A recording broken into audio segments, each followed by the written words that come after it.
Today, I'm bringing Christmas to life with creative DIY projects that turn trash into treasure, all with a vintage touch that'll warm up any home. Hey there, it's Sandra. Welcome to Christmas at the Schwowin's Nest. I just returned from my cottage and there was a little old schoolhouse that had tons of treasures in it and they were selling them for $5 or less. I got this lantern plus a couple of other things for $10. I love the copper look of it. I love that it looks aged, but it's pretty dirty on the inside. So I'm just going to give the glass a quick wipe down. When I saw this, I knew exactly what I wanted to do with it. I'm going to make it look like it's really rusted and crusty from being outside in the seasons and that the copper has oxidized. I'm not sure if this is even real copper, so that's why I'm just going to make it look like it is. I'm starting off with this really bright blue color, and if you've seen really old and aged copper, it has this type of patina to it. But don't worry, I'm not going to leave it this color. I'm going to use the same brush and dip it into this green paint. I'm going to go over the same places, but I'm going to make sure that a little bit of the blue is still peeking through.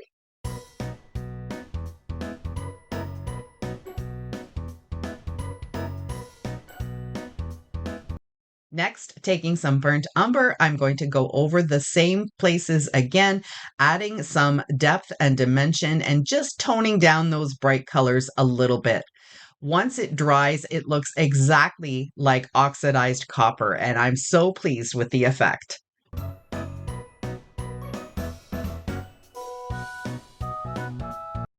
I found this chunky candle holder at the thrift store for $4, and wouldn't you guess, it is the perfect size for this lantern. So what I'm going to do is take this bottle brush tree and I'm going to glue that into the center and then put the lantern on top.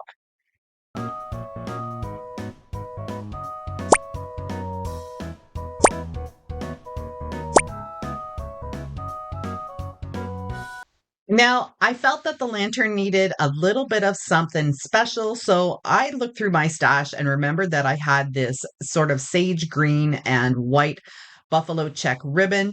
I'm taking just a few little pieces of pine cone and I'm going to glue those in the center. And then I'm just going to give this a little dot of hot glue and stick it on the bottom of the lantern. I think this turned out so beautiful. I really love it and you'll have to let me know what you think.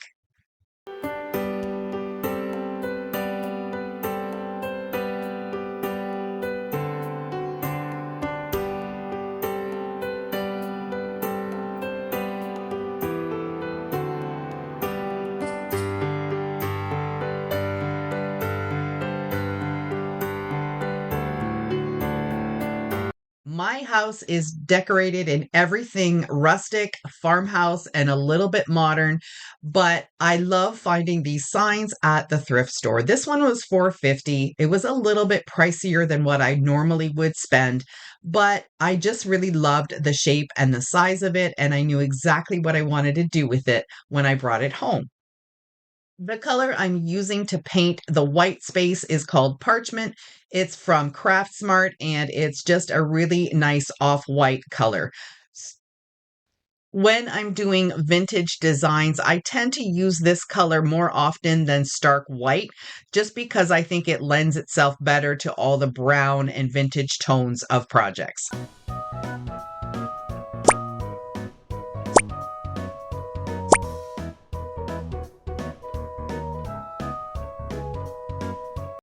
While the paint was still wet, I took my printable and I'm going to put it right in the center. Check out this reindeer printable. It is so gorgeous. These are some designs that I used last year when I did some water slide mugs. These are available on Creative Fabrica, and I always have the link to their site down in my description box. Just know that when you purchase something, I do get a little bit of a commission because I'm an affiliate for Creative Fabrica. But I love their designs, and I know you'll love them too. Foraging for pine cones is one of my favorite things to do in the fall and early winter. So when I found these at my cottage, I knew exactly what I was going to do with them. These are pine cones that are really nice and long, and I don't really like that kind of shape, but I knew they'd be perfect for trimming off these different layers and creating little pine cone flowers. I'm going to add those to the one corner of my frame with a little bit of greenery, and this project is done. Simple, quick, and super easy.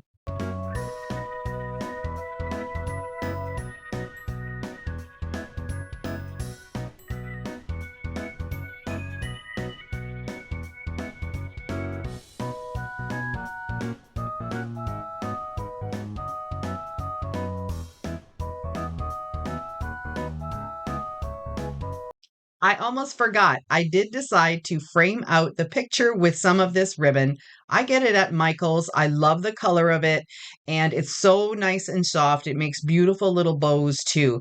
But I'm just going to cut strips and then hot glue it right onto the edge of the picture, and that frames it out and makes the picture pop.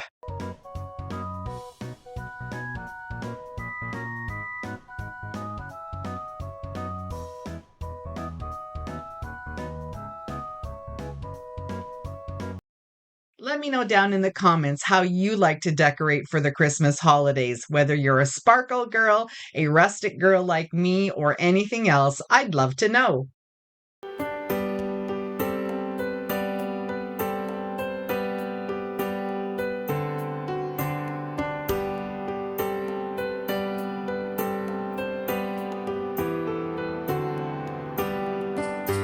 I have had this Christmas cake tin in my stash for I think probably 4 or 5 years. It only cost me $3, and I knew at some point I was going to do something with it, and this is the year. I finally figured out what I wanted to do with it. I wanted to make it look a little bit like faux copper, maybe even a little bit of hammered copper. So I'm using this burnt umber acrylic paint. It doesn't have very good coverage, as you can see, but that's not a problem. It's exactly the look I'm going for. Once I have it all covered, just one section at a time, I'm going to take these blue shop towels and I'm going to crunch it up and then just dab all over the paint. It's going to give it this really sort of dotted texture that I wasn't expecting, but I ended up loving. I'm going to repeat the steps for the other 3 layers of the tree. And the reason I'm doing them in layers is because I don't want the paint to dry. I want it to be able to create that texture while it is still wet. And it's also going to collect a little bit darker in the grooves and creases of the Christmas tree. So that adds to the character of it as well.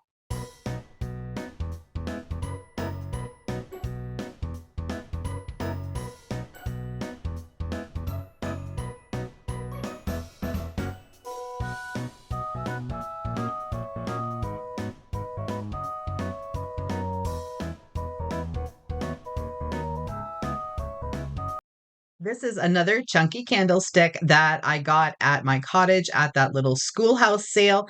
And I know some of you are thinking, oh my gosh, why are you painting this dark wood? Well, I want to use it for my copper tree, but I just think that both of these dark pieces together won't look very well.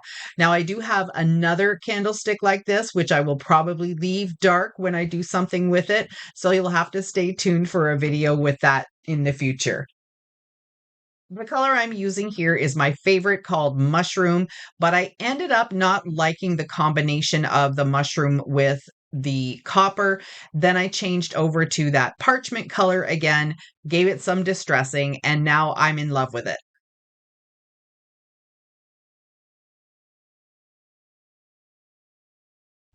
To camouflage the hole at the top of the tree, I just cut off some of those same pine cones, just the tips of them, and I'm going to glue 3 of them onto the top.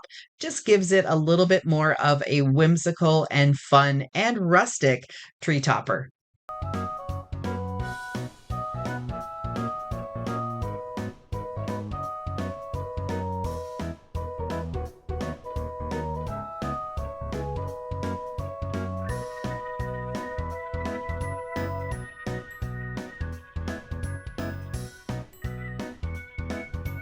I wasn't too sure if hot glue was going to hold the tin on top of the candlestick because the tin is a little forward heavy because of the way it's shaped. So it didn't work out just this way. So I had to improvise a little bit. Use one of those old-fashioned safety pins. I cut off the two pieces where it would be the clip, and now I'm going to glue both halves, one to the front and one to the back, and that just gave me a little bit more of a sturdier surface to glue on top of the candlestick. That sure is the fun of crafting when you have to think outside the box and figure something out that will make your project work. When I finished this project, I took a look at it and decided it needed just a little pop of green here and there. So I added some little sprigs, and I think it turned out great.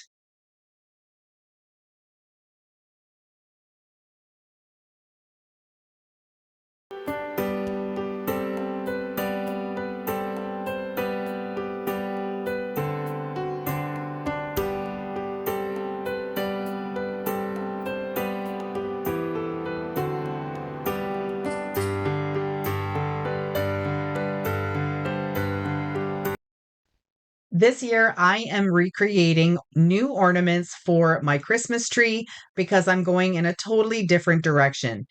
I found that taking a clothespin and clipping it to the top part of the hanger allows your Christmas tree ornament to just sit there while it dries. And you've also got a little hanger that you can hang onto while you paint. I'm starting out with these little silver ornaments, and I'm using the same burnt umber paint that I've been using for this whole video. And I like it because it doesn't have full coverage. You can see a little bit of the silver peeking through. You can see the different dark and light areas because of the paintbrush and how it's being used. And it was just a happy accident. I think these turned out a little bit like marble ornaments, and I'm really pleased with what they look like.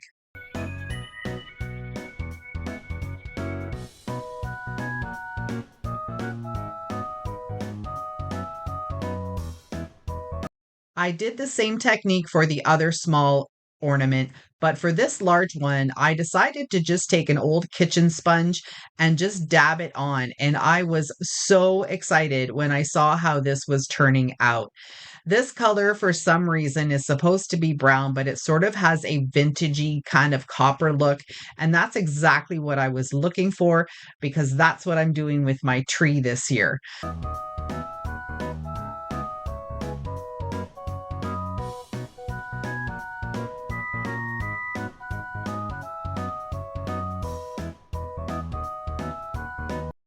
I normally just use those little green hooks for the ornament hangers, but for this project, I decided to use some little strips of that green and white ribbon that I used for the lantern. Let me know if you are a ribbon hanger kind of person because I never have been. So I'm going to have to see what these look like once I start decorating my tree and if I like it. If not, I'm just going to cut them off and use the green ones again. To camouflage the little silver hanger part, I'm using some little pieces of pine cone that I tore apart. Those long ones that I've been using throughout this whole video are really easy to tear apart. So if you come across some of those for a project like this, they're perfect.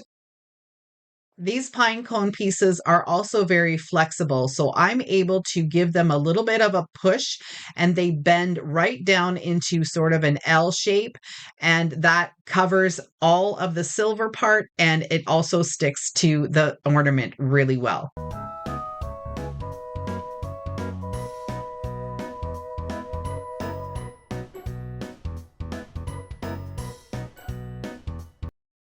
Then I added a little bit of greenery just to add some additional interest, and here's how they turned out.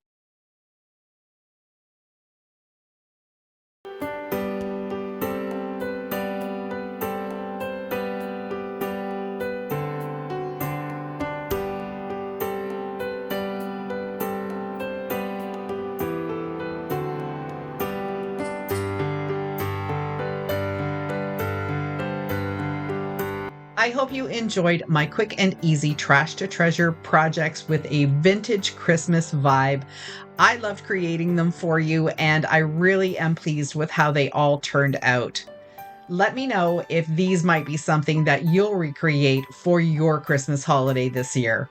Thank you so much for watching. I truly appreciate each and every one of you. See you in the next one.